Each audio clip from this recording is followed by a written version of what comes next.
We are back with the Fox News Alert. Police beefing up security ahead of this morning's New York City Marathon. Some 50,000 runners are expected to participate today, despite Tuesday's terror attack that left 8 people dead.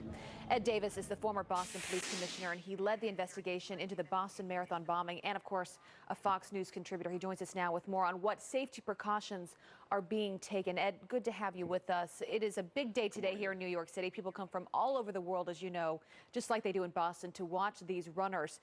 What is going to change today because of what happened last week here in New York? Well, the preparations have been underway for some time. I was in Central Park last weekend, and they were setting up the grandstands, putting up security fences. But the attack has really changed the whole picture here. There will be thousands more NYPD officers assigned to this event, and you'll see a significant amount of increased presence, along with dump trucks full of sand, barricades that have been put up to prevent the type of attack that happened the other day. You'll see a significant number of officers on rooftops. The number of rooftop surveillance teams, sniper teams, if you will, have been increased dramatically. And those are all very visible signs of increased security. But there's a lot going on behind the scenes, too, a lot in the intelligence gathering.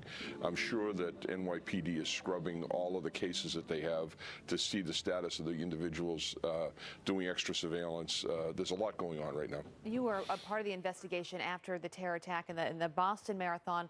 What did you find was most effective as they looked to making it more secure for the following or the next time they had that marathon?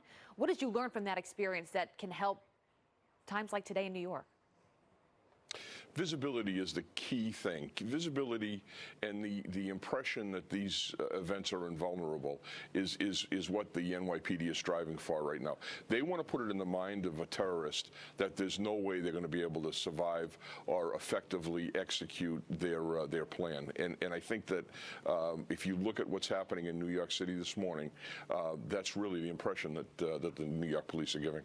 What I love, though, is no matter what terrorists hope to do, and in terms of instilling fear in us, we continue to live our lives and do what we love to do. Still today, we have 50,000 runners in the New York City Marathon. 2.5 million will be watching. I will be one of them.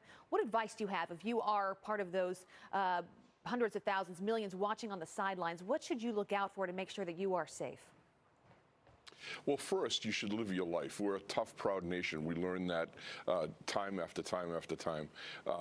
Be out there, pay attention. If you see something that you think is unusual, report it immediately to the police. Use that phone, pick up the phone, call 911, send a text. The police would much rather hear from you than regret not getting the call later on. So please call. Yeah, the NYPD will be very busy today, a lot on their plate, but we are very lucky to have our law enforcement in place. Ed Davis, good to have you with us. Thank you so much. Thank you, Abby. Yep.